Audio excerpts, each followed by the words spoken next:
I don't want to take your pictures and hand you over a disk of images and never speak to you again. That's not the type of person that I am. And that's not the type of studio we are. We want to have a relationship with you.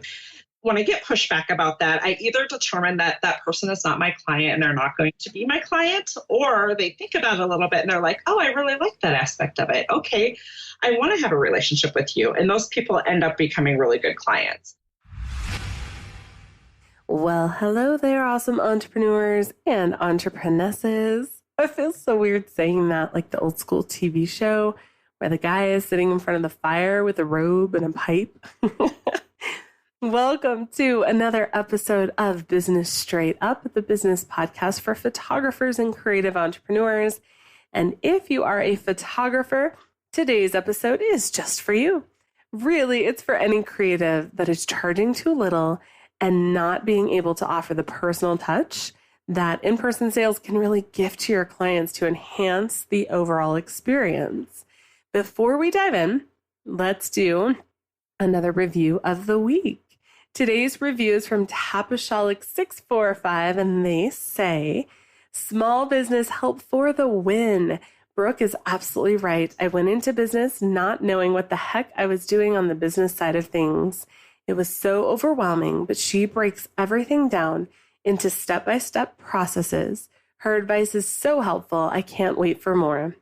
Thank you so much for your kind words. I really, really appreciate them. And if you haven't left a review on iTunes yet, why the heck not? I know that we have thousands of listeners. I see you out there, and I want to know exactly what you need help with. Your reviews not only make my day, so if you want to bring a little smile to my face, but help me to bring in awesome guests to get you the assistance and resources that you need to grow your business. If you haven't left a review yet, can you press pause, head on over to iTunes and leave a review? I would so appreciate it. It would make my day. So, welcome back if you paused and left a review. Let's chat about today's episode because it is going to rock your world and your understanding about so many things. Today's guest is Shalista Anderson, a crazy successful boudoir and senior photographer in Sioux Falls, South Dakota. We talk about so many things on the business side of running a photography business because being successful means stepping outside of just taking photos. I know that's a scary thought. It scared me too, but it is true, and I promise it doesn't have to be scary. Shalista and I are going to break down IPS, that scary monster in the photography industry known as in-person sales. We also talk about the language that we use with clients and having to relearn some of the things that we say, workflows, automation, and how not to make 13 cents an hour when you're working so darn hard while creating that amazing client experience. I cannot wait for you to hear all of this. Let's jump in. Hey there, awesome people. I am Brooke Summer, and you are listening to Business Straight Up, the podcast for creative entrepreneurs to learn, connect, grow, and build the business and life that they dream of. Welcome, let's get going and dive right in.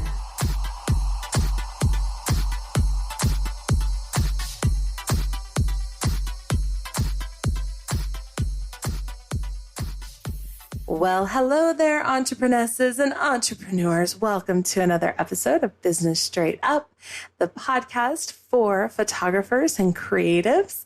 And today we're going to chat about in-person sales for photography. I know that this is a scary, scary topic. I have an amazing guest today, and we're going to dive right into it. So if you want more information on this episode, the show notes can be found at businessstraightup.com/podcast. And if you love this episode, love past episodes, if you can just do me a favor real quick and hit pause, go to iTunes, leave a review, and then come back. It really, really helps me to know what you want to learn, what I can do for you, how I can serve you better, because I believe so strongly that when you start a business, it should be to feed your life. It should be to help your life, to help you design the life that you love. And if you're not there yet, I want to know what I can do to help you get there. So leave a review. Let me know what you're looking for, what I can help you with. And without further ado, I would love to welcome the gorgeous Shalista. I love that name. I feel like I'm like talking to a supermodel.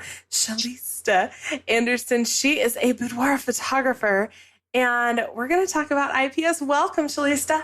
Hi, Brooke. You know what? It just dawned on me that maybe I'm adding some sort of European flair to your name that isn't intentional. Should it be Shalista? It is Shalista. Oh, okay. Well, That's okay. You're in the 90th percentile of people that say it wrong, so it's okay. Well, that's all right. I can take it. At least I didn't butcher it too bad. So welcome. I am so excited. I want to know if you can tell me, I know a little bit, but tell our listeners a little bit about you. What's your story? What got you to where you're at right now? Sure. I am a boudoir photographer that is located in Sioux Falls, South Dakota. I'm kind of out in the middle of nowhere. Been in business for about 15 years, and I started out with weddings back when I was in my early 20s, which all my friends were getting married. So that just seemed like the thing to do is photograph all my friends' weddings. And it blew up into a pretty strong and successful wedding business. Over the course of, 15 years, it's changed a little bit. And I transpired into doing a lot of boudoir about 5 years ago and have slowly dropped off weddings. And now I'm specializing about 90% in boudoir. I do a few other things still. I have a full-time studio with my beautiful employee, Brianna, and I'm married with 4 kids. So lots of busyness happening around here. Right? That is crazy. I know that I feel like I'm running around like a crazy person with 2 kids. I can't imagine 4. Yeah, it's a little scary some days. Oh my gosh. And a team and a full-time studio. And I know that you actually do quite a few more sessions every month than I do. And I want to talk a little bit before we kind of dive into in-person sales about marketing and revenue, because I hear all the time, that's not possible in a smaller city. You're in a big city, and that's why you can do that. And Denver has about 4 times the population of Sioux Falls. So it is quite a bit bigger here, but you're still kicking ass with like 25 sessions a month. So what is one of the biggest factors in running a successful studio, regardless of location? I feel that if you provide a product and you do it really well, that there's always going to be a market for people that want to have that product. When I first started doing boudoir, I even thought that there wasn't a huge market in this area. I thought it was a small town in the Midwest and it was conservative and that it just wasn't something people were going to be super interested in doing, even though I really thought it was awesome. And I started marketing it and it just kind of took off on its own. The boudoir aspect of it did. There is an incredible market for it. And I feel like specifically for boudoir, no matter where you are, there's women who want to feel good about themselves and who are wanting to feel beautiful and find confidence in themselves. And me being able to connect with those clients has just created a market for me. But even if it's not boudoir, if it's seniors, weddings, or whatever, if you're doing your product well, there's always going to be customers for you. And that is a all-encompassing part of your business. If you're marketing well, if you're treating your customers right, and you're providing a good product, your customers will come no matter where you're located. Yes, I love that. I feel like there are so many aspects to running a successful business. I hear so many people that want to fit it into one category. They're like, well, if you get your marketing down, that's all you need. And it's not really true. Like there's marketing and taking care of people, great experience. There's so many things that go into it. Exactly. I feel like you could be really strong at marketing, but if you fail on the customer service end or you fail in providing a good product, one part of that business isn't going to come together to keep bringing the clients in the door. Absolutely. How the heck do you have the energy to do 25 sessions a month and still provide that higher end experience and in-person sales? Well, we run a very efficient, tight ship around here. We have created very efficient workflows that allows us to turn around sessions really quickly. We have learned things that are necessary and things that aren't necessary to create a good product for our clients. I rely a lot on my assistant Brianna, who's actually sitting right here next to me. So we work as a team together, and I really rely on her as well. If both of the wheels aren't turning, we're going to run into some kinks. But we have created very efficient workflow. We have a procedure that we follow for each client. So we just keep rolling through each day. We know where we are with each client at all times, and everything just goes in and out the door really smoothly. That is huge. So many of my students tell me that they feel like it's less personal when they have those workflows and those systems in place. But realistically, that ensures that every client gets the same experience. Exactly. And I feel like it prevents us from dropping people off at any point during the process. From booking until delivery, we know where we are with each client and what needs to be done with each client. And as the workflows are, we use Tave, which, there's a variety of studio softwares out there that work for whatever your preference is for those. I use Tave. We have workflows set up in there, so at any time we can pull that up, see where we are with each client. I know that I need to be doing this, or Brianna needs to be doing this, and we just, each step by step we go through each day, and keeps anybody from falling aside, and we're just very efficient with how we work in our workflows. Yes, that is huge. And the repetition is not only life-changing for your clients because they get the same experience every time, but for you too. It makes life easier. Exactly. When a client comes in for their session, as soon as the session's over, I hand it over to Brianna. She immediately downloads it.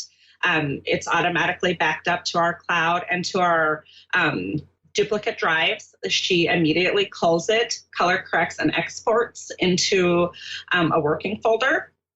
We have Photoshop actions that we've set up that automate the proofing process. We don't do a full edit on all of our images. We just do, we call it a light retouch is how we explain it to clients.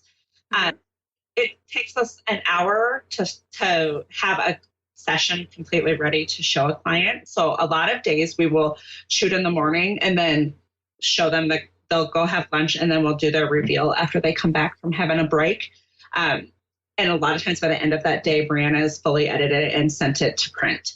So wow. Depending on what the product is, one of our products takes about 4 days. If we have a client on Monday, she might have her album in her hands by Friday. That is crazy. It's crazy. And back in the early days of my business, if someone would have told me I would be doing it that way, I would have thought that wasn't possible. But we have it down to a fine-tuned science at this point. And because we are able to turn around sessions and orders so quickly, that obviously makes customer satisfaction very high. And we're often told, they're, oh my gosh, my order's ready already. I can already pick it up. They're so flabbergasted by that. Plus they love the results, and that, goes into word of mouth and viral marketing that way, and all comes back to us with more clients and more business. Definitely. That is crazy. I cannot even imagine getting that done. It sounds like an awesome system. And you do IPS in that quickly, right? Yes. Yep. Holy moly. That's amazing. I know that when I decided that boudoir was what I loved and wanted to do, I saw everyone sharing that their revenue had tripled, quadrupled, or more because of IPS, which for anyone listening that does not know that acronym, it is in-person sales. So when I started doing boudoir, I started out doing only IPS, and I don't do online galleries. I can't remember the last time I did an online gallery. To me, it just made sense to help someone understand all their different options. And so many people don't see it that way. They see it as being salesy or kind of sleazy or slimy. How do you view IPS, and what have you seen in your business as a result? Well, like you, I have also always done in-person sales. I have never done it another way.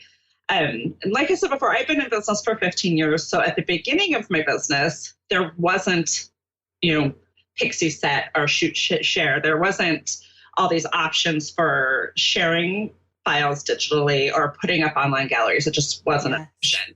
So back in those days, I made proof books, Oh my.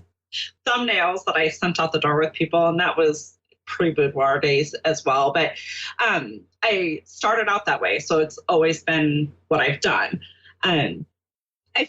Especially as a boudoir photographer, I do a lot of seniors as well. And this applies to any type of photography. Being able to sit down with the client and show them their options and talk about the images with them. I find so often that they're overwhelmed with images. They don't know what to do with them. They don't know what their options are. We just, for example, had a boudoir sale a few weeks ago, and they thought that they were just going to get our album and that would be it. Well, they came to the studio. We have samples of different products. They ended up with 2 huge metal prints, a canvas, a collage, an album, and they added on a digital collection because they wanted all of those things once we presented them to them.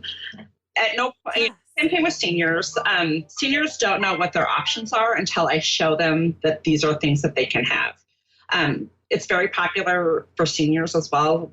We get calls all the time. Well, how much is it for your session with all the files? Well, that's not really what our studio does. So we explain that to people. And when they come in and they say, oh, we can have this beautiful senior album. We can do framed artwork that's going to hang on your wall for probably 25 years. Yes. Then they see that there's so much more than just having digital files that get thrown in a drawer that they don't have anymore. Even though we sell digital files, we rarely sell them when it comes down to it because they see the products and they realize they are so much more than just having a digital file.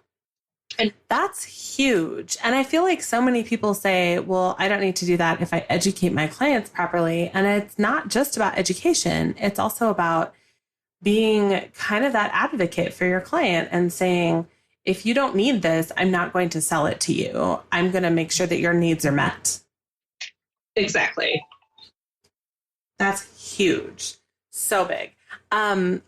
Let's talk about the money that goes into this. So one of the things that I have, one of the pieces of pushback, I guess I could say, when it comes to IPS, someone once told me that she didn't want to do IPS because then she would actually have to ask for or charge money in person.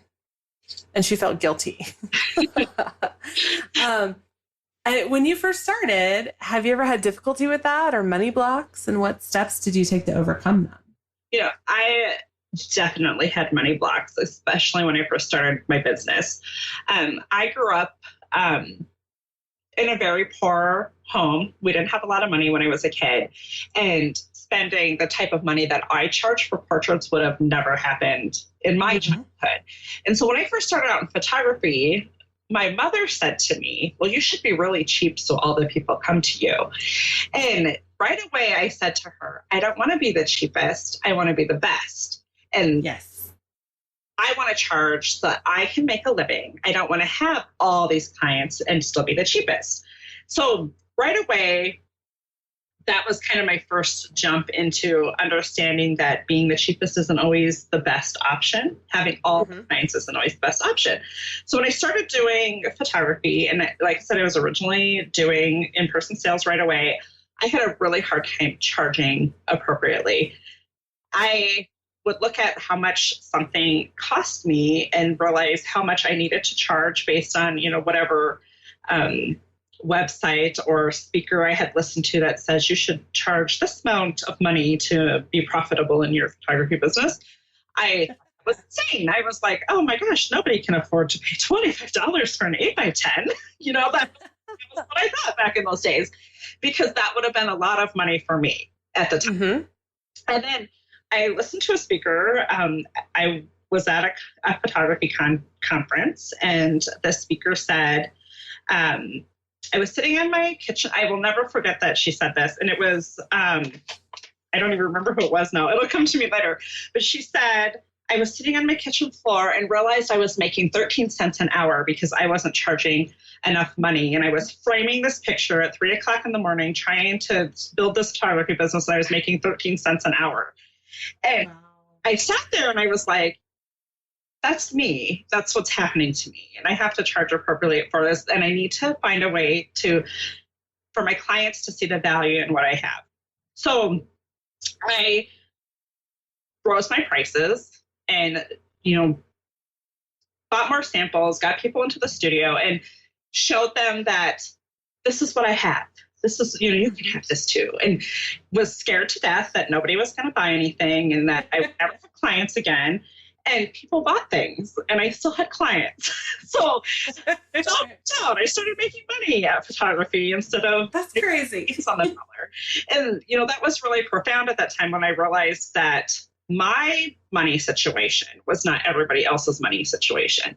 My belief in how much things should cost is not everybody else's belief. What I value is not what everybody else values. So I realized that I needed to charge what I needed to charge in order to be successful in my business, and that the clients would still come if I created good work and gave them good customer service. So it goes into the big, that all the pieces have to fit together to make the business be successful. Yes, that is huge. When I was in marketing training for Dex a long time ago, they told me you can't spend from someone else's wallet. You don't know their circumstances. You have no idea. That's so true. I mean, you cannot know what a client values. I might have a client that comes in with, driving a Mercedes and lives in this big house and then argues with me over paying for an 8x10. Or I have somebody who I think, like, by my own prejudices of judging them by appearance or their job or whatever, think that they might not have a great order and they'll spend $5,000. You never know what's the priority to your client or how they are choosing to spend their money or what's a priority for them. And really, it's none of our business. No. Like, it drives me crazy when people say, well, you're assuming that someone can afford that. I said, no, I'm not assuming that someone can't afford it. Because if they choose to spend their money in a certain way, that's none of my damn business. Exactly. That's so true. I remember, I love Sue Bryce. And I remember one of her Creative Live classes, I think it was, she said that she spoke with a waitress that was beautiful and she wanted to photograph her. And she gave her card and someone said, why would you give your card to a waitress when she clearly can't afford you? And she just lit into this person and said, who the hell are you to say that she can't afford me? You don't know. You don't know anything about her life. You don't know. Maybe she has a trust fund and she just works because she enjoys it. You have no idea. That is so true. I learned that lesson pretty early on, that I make no judgments about what any of my clients can bring to the table. I provide them with opportunity to purchase the images and have them displayed however they choose to. And I will gladly help them choose whatever works best for them. Yes. And take their money in the process. Well, yeah. I mean, of course, we want to make a living too, right? We want to build our life. What do you love most about in-person sales? My favorite thing is when I show the client their images. I love to see their reactions. Right? And, you do boudoir, I do boudoir, and it is absolutely incredible when I have a woman that's sitting there and she looks at me with like tears in her eyes and she's like, I did not know that's what I looked like. Right? And I always tell them, the way that other people see you is not the way that you see yourself. And it's so apparent during an in-person sales appointment as that realization is coming to them that they are so much more beautiful than they thought that they were. Isn't that amazing? And I've seen it even, I used to do seniors and families, back in the day. And even mom looking at like a family photo would go, we all look happy. I remember someone said that to me. We all look happy.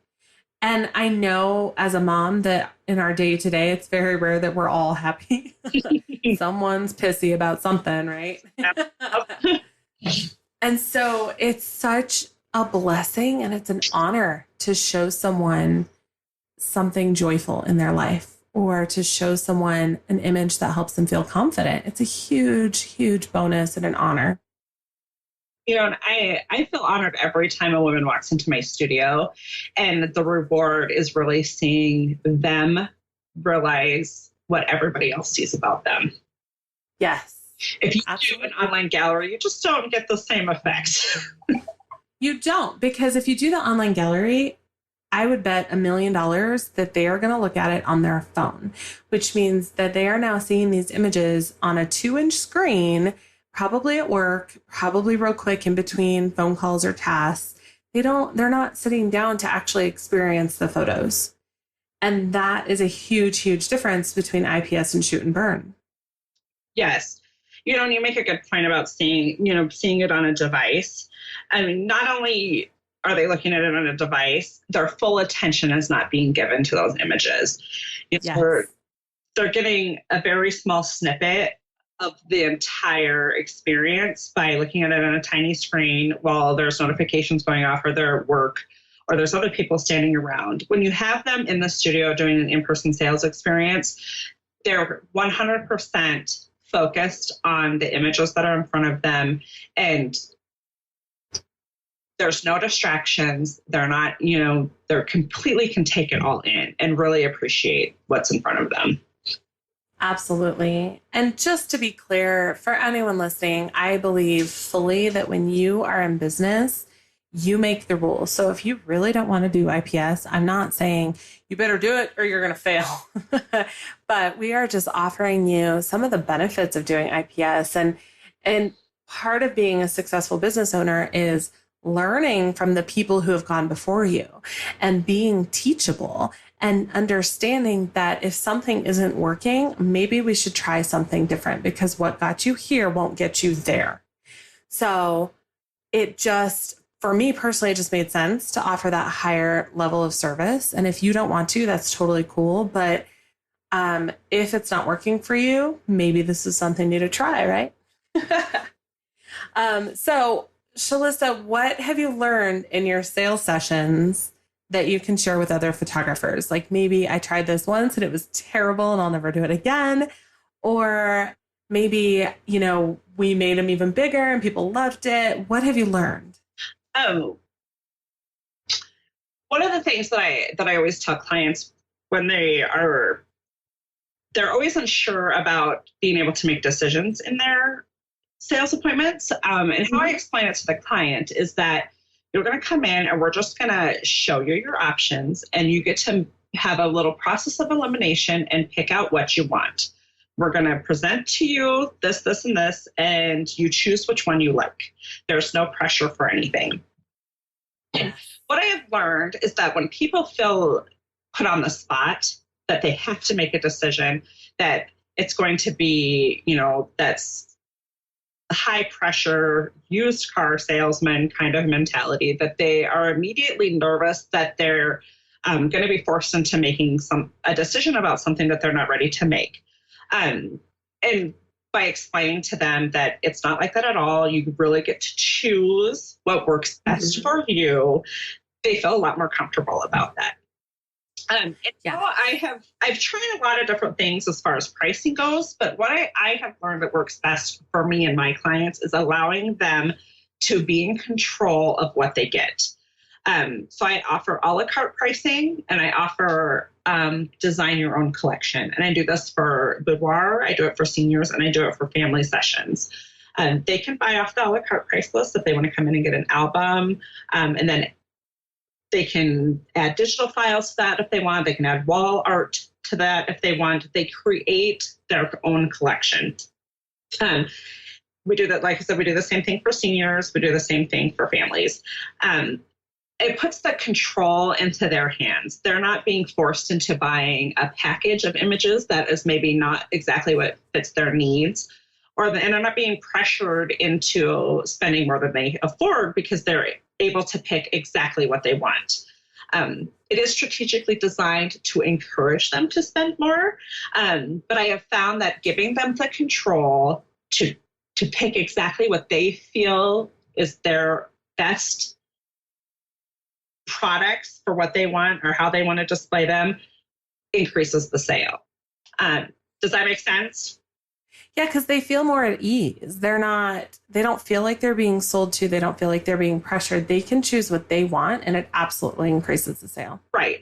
And that is what I feel has been most successful for us. Whenever I've had like, this is collection A, this collection B, this is collection C, I felt like there was a lot more pushback from clients about that because there was always, oh, I don't want this. I'd rather have this. I don't want this. I'd rather have this. And by allowing them to create a collection and still work in discounts for purchasing different items, they feel like they're in control. They feel like it's flexible and they're not being forced into something that they don't want. Because I never want anyone to walk out of here feeling like I forced them to buy something that they really didn't want to have. No, definitely not. So that's what's worked really well for us, for me here at the studio, and like for any type of photography I've done. Same thing for seniors. We have seniors that want, some seniors want a big huge wall portrait, some want in albums, but if you start adding them together, you get discounts for buying all of them. So it encourages them to spend more, but they're still getting exactly what they want to get without me pressuring them into something that they don't want or need.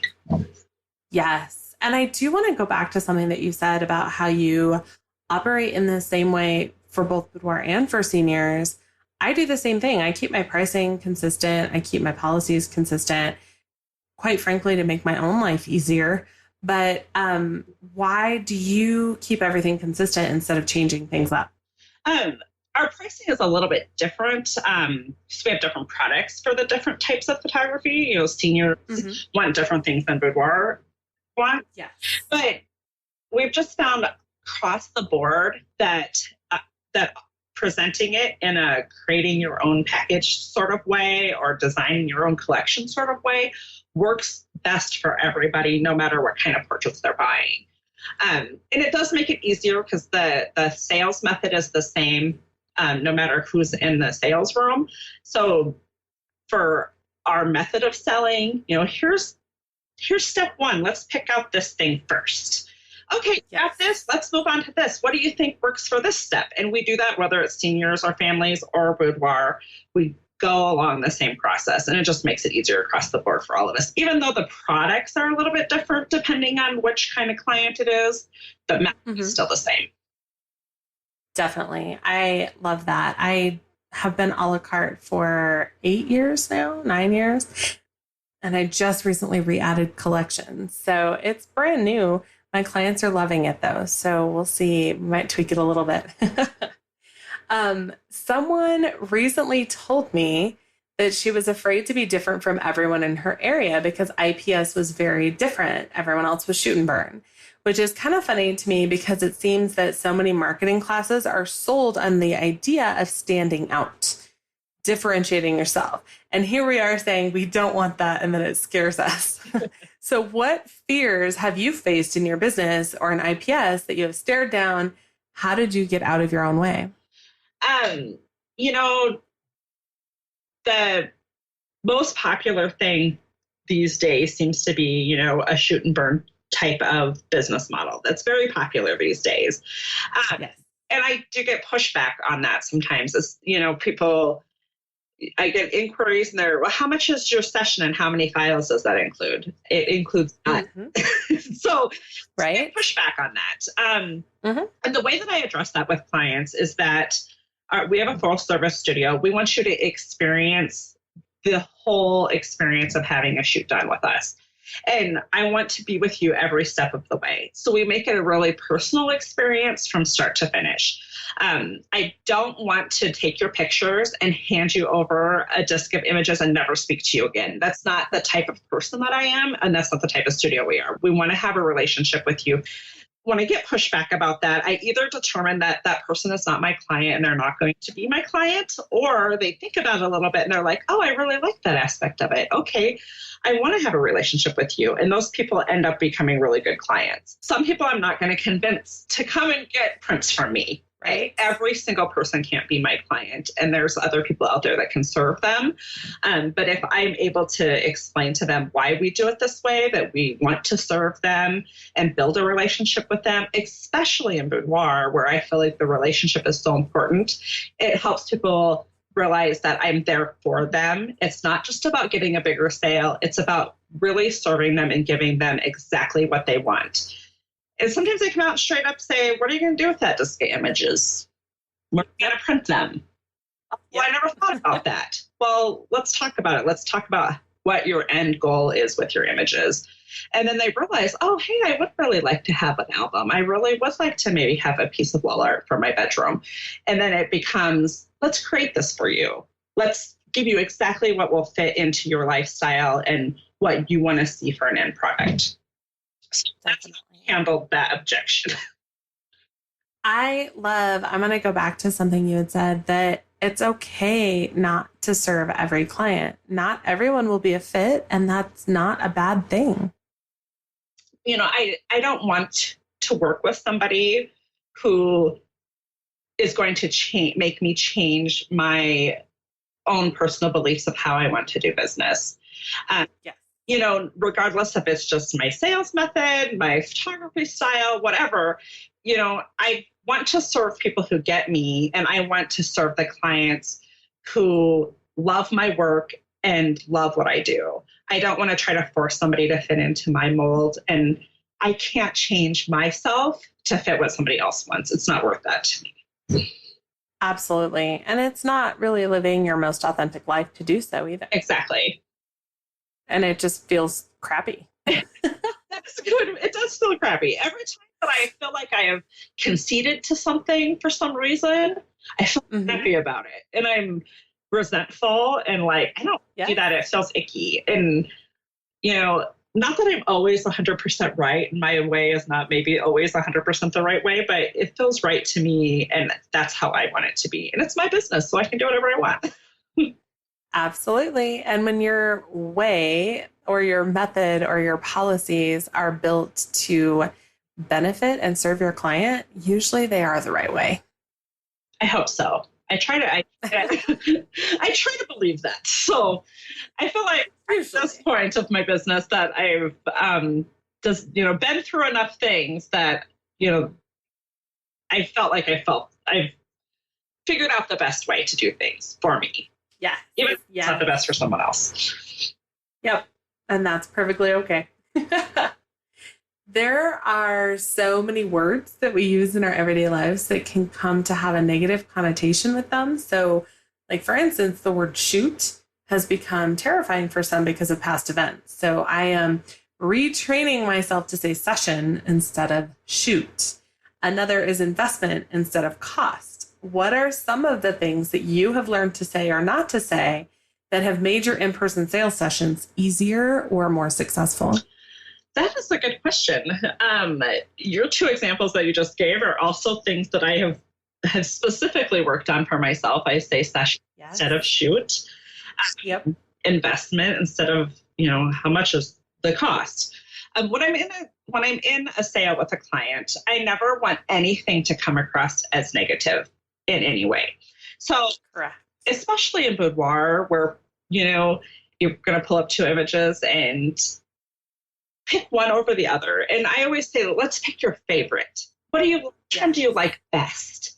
I never say, okay, which one do you not like? Which one do you want me to take out? I never use the words to put any sort of negative spin on any type of image ever.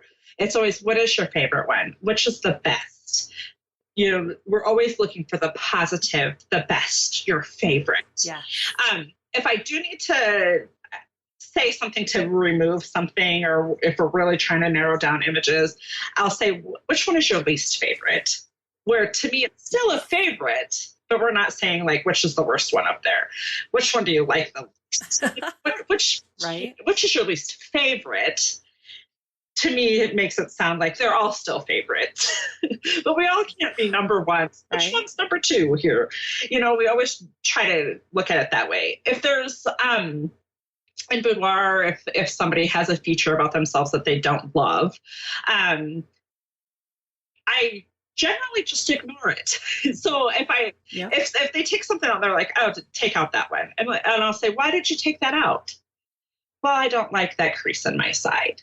I'm like, okay, well, everybody has that because you have to have it to bend at the side. So it's the only thing that's bothering you about that image, I try to get them to talk about the things that are bothering them about a specific image. If I notice they're taking certain things out, or an image that I think is really strong that they take out, I'll say, so what about that image wasn't your favorite? Sometimes they're like, well, I looked exactly like my mom there. And I'm like, I can't argue with that. So we'll take, but I always try to keep a positive spin no matter what. I'm never point out flaws in them. Same thing for seniors or families. We always keep it positive. What is your favorite? Which is the best out of these three? Language such as that.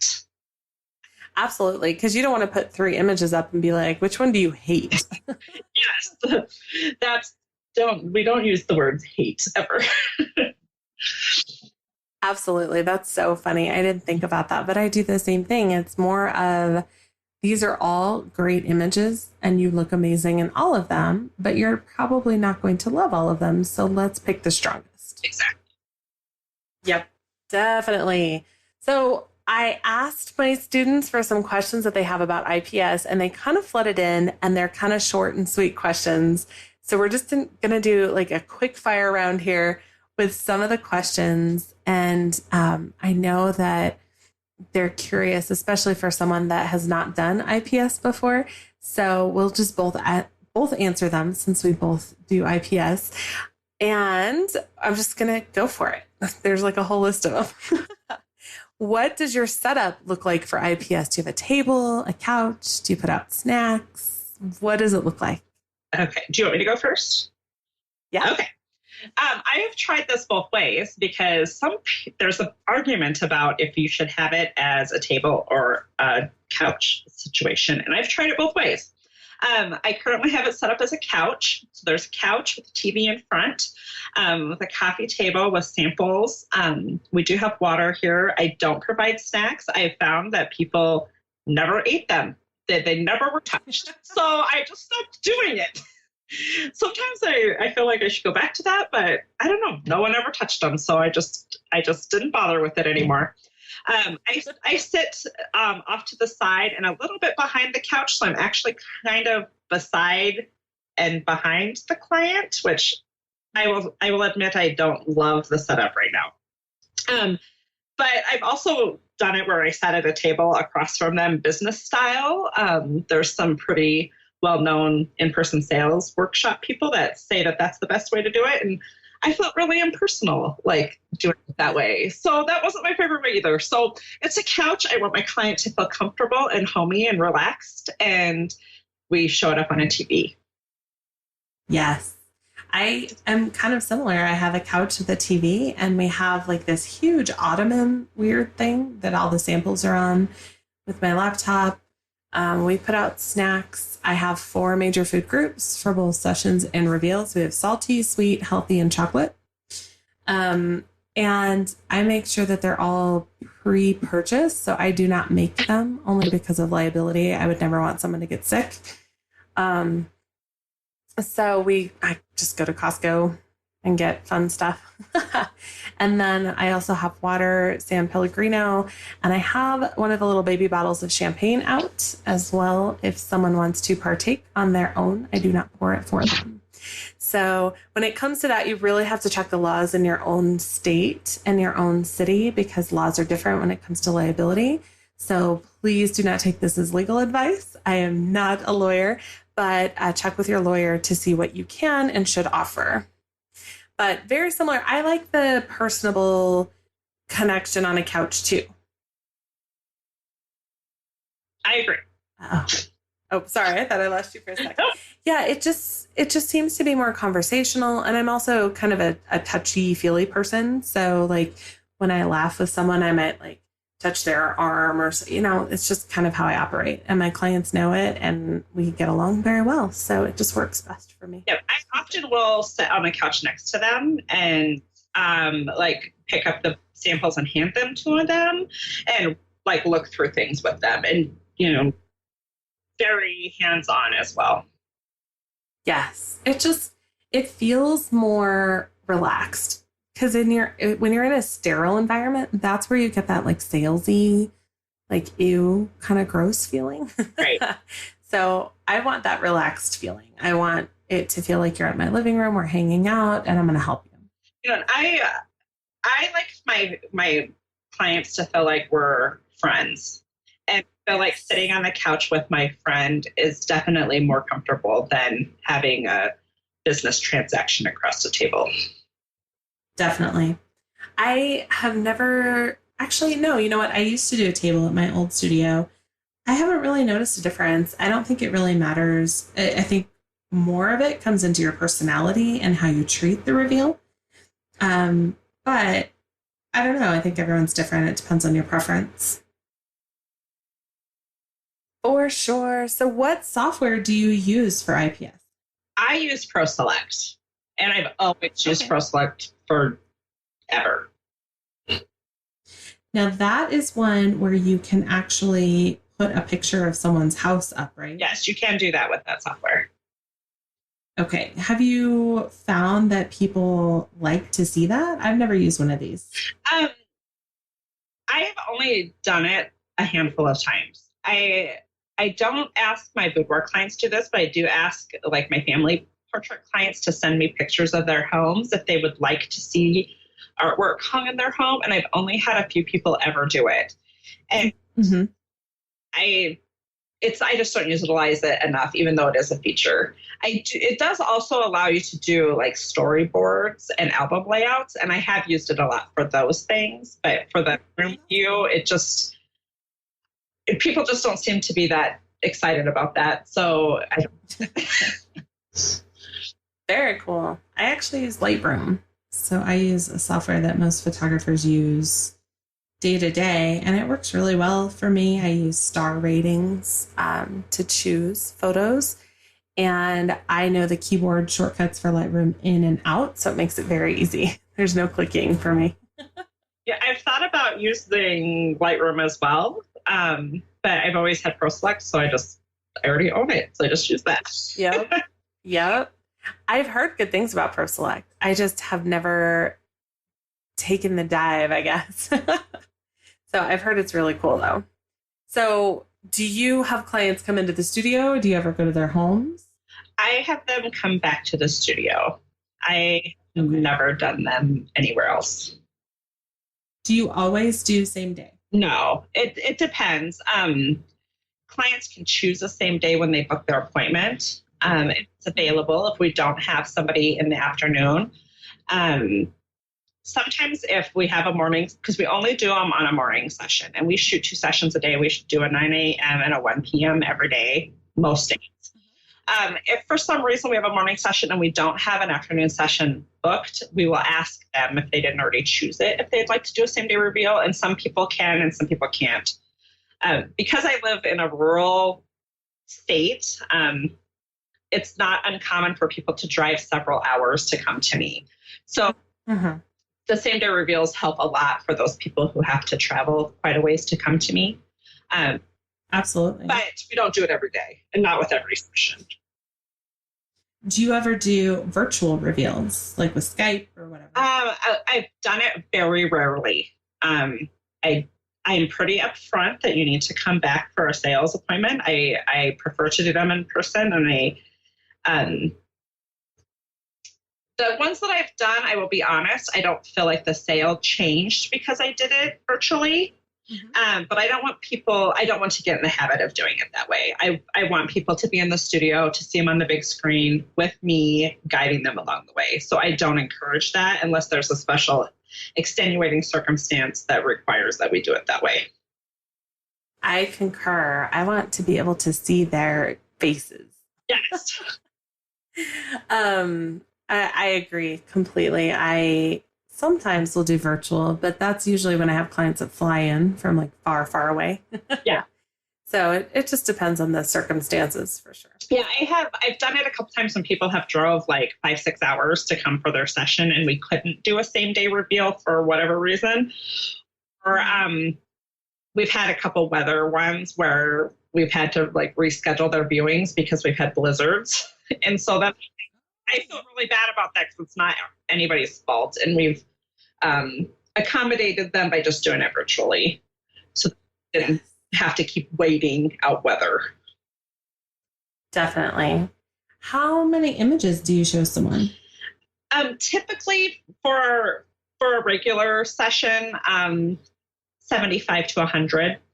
Sometimes more, sometimes less, but 75 to 100 is about average in that range. Have you experimented with more or less? I feel like that sometimes we'll have less. I don't feel like the sale changes a lot. I prefer to show less than more, just quality over quantity. It depends on the session too. If somebody has more outfits, they're going to have more images. Mm-hmm. You know, and to be honest, some clients are easier to photograph than others. And so if somebody just has more images because we could do more poses or, you know, for whatever reason, they might have more images than somebody else. So, yes. I have found that some clients take direction better than others. Yes. So when it comes to posing, it has nothing to do with the way they look or their body type or whatever. It has more to do with if I tell you to move to your left and you move to your right, that immediately doubles the time spent in doing that. Absolutely. Yep. So, and it's not good, bad, or other. It just means that some people, you know, go a little faster than others, and that's okay either way. Right. And exactly. I mean, some people are just easier to get more poses out of in the amount of time that you have. Yes. Yes, definitely. Have you seen a difference in what clients choose to purchase based on what you actually show to them? Can you elaborate on that a little bit? What do you mean exactly? Well, for instance, when I did not love my little album and I didn't want to sell it anymore, I started showing the bigger one, and that's what people started buying. Okay. Yep. Okay. I wasn't sure. Sorry. Yes. No, you're fine. I have an album on my price list that I don't love, and so I don't show that one. We have it. If someone asks about that, I will show them to them. But I definitely direct them towards the products that I want them to purchase. Yeah, I do. I am very upfront about pricing, so they know that it's on the price list because they get the price list multiple times before their sale appointment. And some people kind of have their mind made up when they come in, but I still direct them towards my favorite product, and many times can show them why this product is better than that product. So yes. Yes. And sometimes you have things that you want to offer because there are those 3 people every year that want it. But I mean, we all have favorites, right? And a lot of times it's not even about the profit. It's because this just looks really freaking cool. Yes. How did you choose what products you wanted to offer?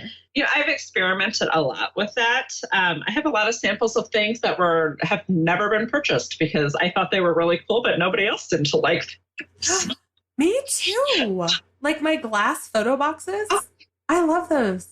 I think those are fabulous. I never would sell that. Like, not one person has ever bought it. I have a beautiful image box with 11 by 14 mats and gorgeous prints inside, and I've never sold it. I finally just took it off my coffee table because no one ever bought it, ever. And I just think it's glorious and it's stunningly beautiful and nobody wants it. So I play around with that sometimes. If a new product comes out of, you know, one of the labs introduces something or somebody, you know, maybe it's in a Facebook group or forum, somebody's posting about something that their clients are loving, I'll get one and see if people like it. And sometimes it works and sometimes it doesn't. Yes, that's so funny. Or have you ever had someone like take out an image that you really loved and you're like, are you sure? Really? I said that yes, that happens all the time. And that is exactly what I say. Are you sure about that one?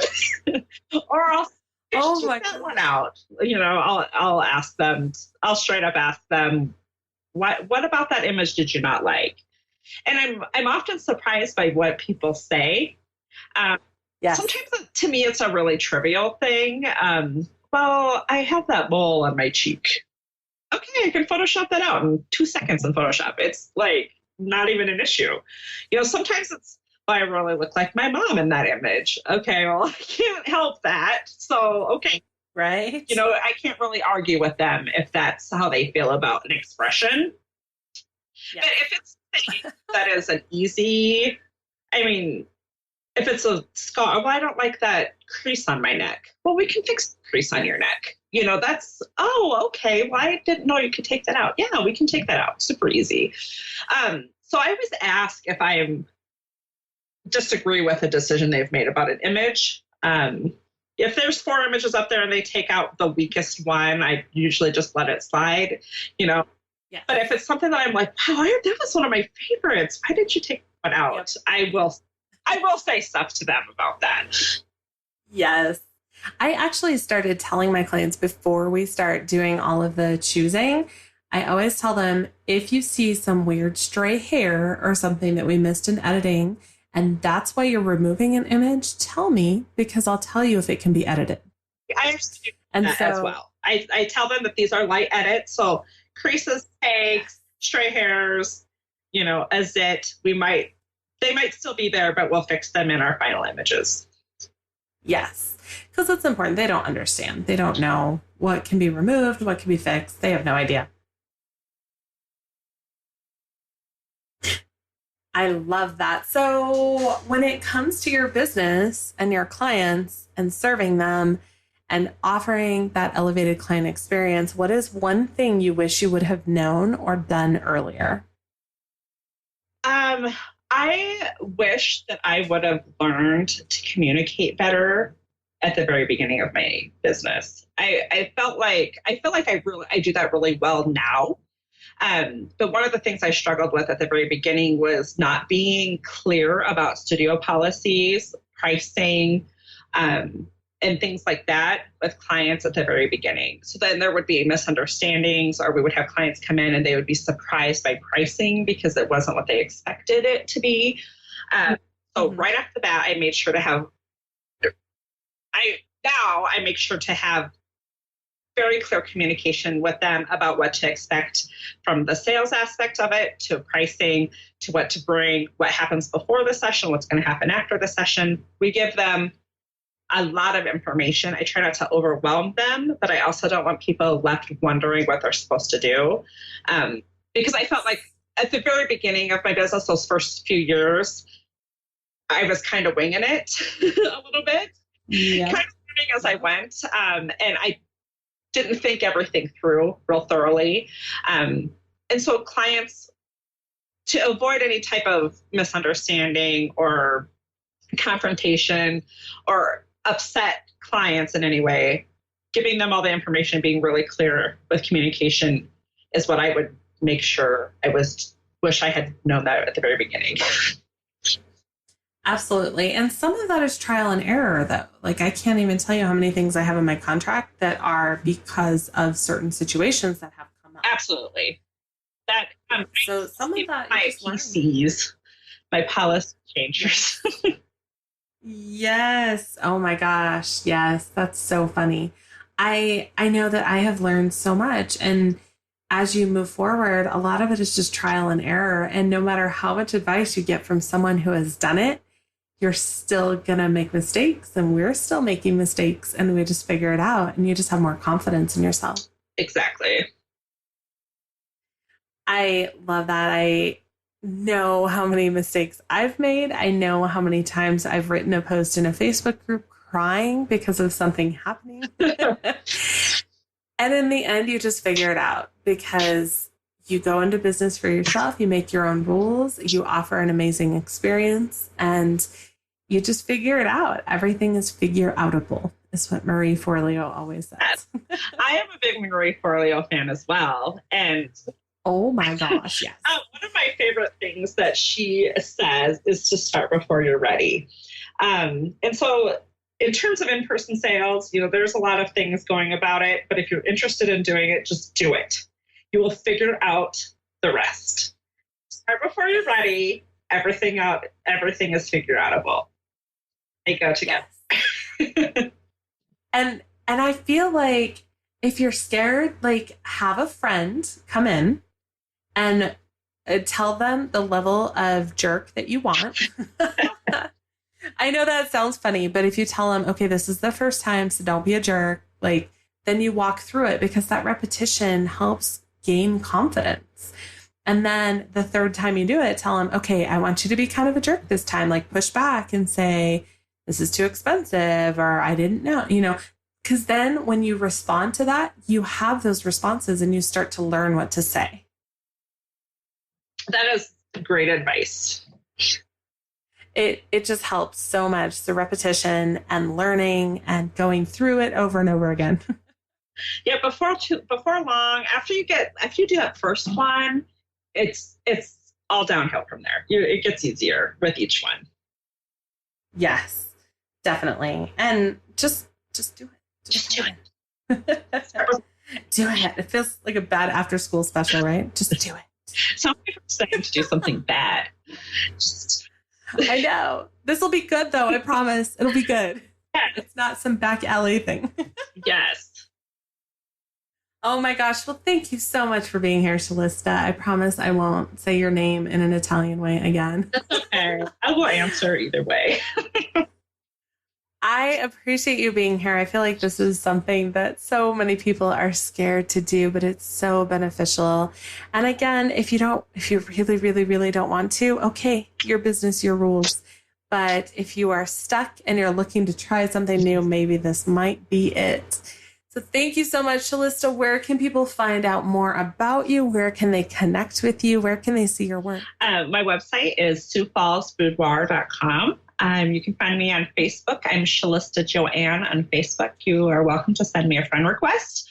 I'm in all over the internet on the forums, so you might have seen me around. But however one of those methods are, you are welcome to reach out to me. I love talking shop and always feel that lifting the whole photography community helps us all. So, absolutely, rising tide. Yes. Right? I love it. Thank you so much for being here today. And for all of the listeners out there, if you're scared, if you have questions, feel free to join us in the community. It's at businessstraightUp.com/community. It is a Facebook group where we talk and we laugh and we vent and we cry and we do everything in between. And if you have a question about something, feel free to ask there. Not only will you get my answer, but you'll also get so many other people's answers as well. And sometimes it just helps to have a little bit of validation if you feel like you're doing something that's a little scary. So please join the community. And as always, if you love this, please head over to iTunes, leave a review.